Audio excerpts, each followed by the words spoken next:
Yolla by Cassander Garduna. Chapter 3. The Chicken Killer in the Tall Grasses. Next, she made her way to the Cielia Guelta, the tall grasses. She thought, when I was a child, I used to play in the tall grasses. I would hunt grasshoppers while wearing a crown made of grass.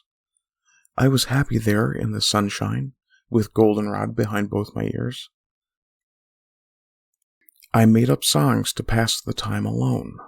The sky was always clear and blue, and the sun was hot, but kind. She thought of the child she once was, and missed herself dearly. Maybe I belong here, she said to herself, as she approached the tall grasses. The place did not look as she remembered it. The sky was dark and overcast. The grasses looked thicker and uninviting. Where once she had glided through the weeds, now it looked as though she would have to push and fight her way through. As she came closer to the liminal space between the open plain and the tall grasses, she met Skota the ghost. Skota looked scared and sad. He had cuts on his wrists and scratches on his face. There were bald spots in his long hair and beard where he nervously and obsessively picked the follicles. His clothing was dirty, and he stunk like death and waste.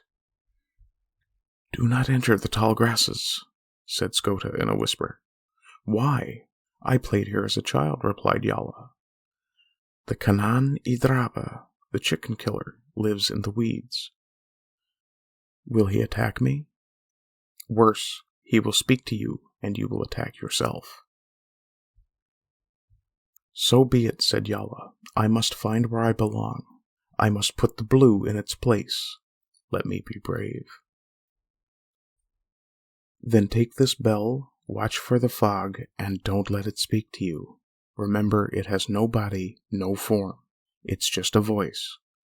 But there is more power in words than all the world, and he will twist these against you. He will weaponize half-truths and dig into your soul until you kill yourself to make it stop." Skota then disappeared back into the tall grasses which had become his grave. Yolla thought for a moment. "No, I won't be kept out by fear of monsters," and she entered the tall grasses. The weeds were thick with thorns that hung onto her clothing and cut her skin, but she continued to push through until she could no longer see the open plains. Suddenly, thick waves of fog blew in from all sides, obscuring her vision completely. She thought of the kindness of the old man, and her lantern grew bright with its yellow-green glow, and pushed back the fog. A voice rang out that seemed to come from everywhere all at once. "What an ugly girl! So alone, always alone, and for good reason. Who could stand the sight of you?" said the chicken killer. "Leave me alone, demon," replied Yolla. "I am no demon, girl. I am the truth you seek. You wish to know where you belong, and I have the answers. I have all the answers. You've only to listen. You come from emptiness, and you belong to emptiness. You're a soulless shadow pretending to be alive. You're pathetic, an imbecile, a mistake. What have you ever done that really has meaning? What beauty do you offer the world? You're not but a trick of light, sleight of hand, dancing shadow, hungry ghost, dying beast, unlovable, rotting meat." Tears began to roll down Yolla's face. Somewhere deep and dark inside her mind, she had thought all of these things before. "Stop it," she screamed. "The sight of you disgusts me. Your very presence is a burden. Such a weak little thing, flavorless, scentless, lukewarm water. And as you age, it will only get worse. You will lose what little spark you have as the world grinds you back down into dust." Yolla then remembered the bell Skota had given her. She held the simple bell high in the air and began to ring it.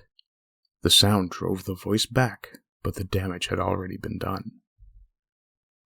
She looked down at the body holding her and felt caged and hopeless. She knew her spark had already dimmed with age. She knew the killer spoke the truth, or at least half-truths, which was bad enough. And she knew the ever-dreaming tedium of life. Strange thoughts ran through her head. Am I being consumed by God or by the universe itself? She thought of the poison Nagku spoke of. She thought of Nak-Nak struggling in the frozen pool. But then she thought of the kindness of the old firefly, swallowed her sadness down, and the lantern grew brighter again, and the fog divided and departed.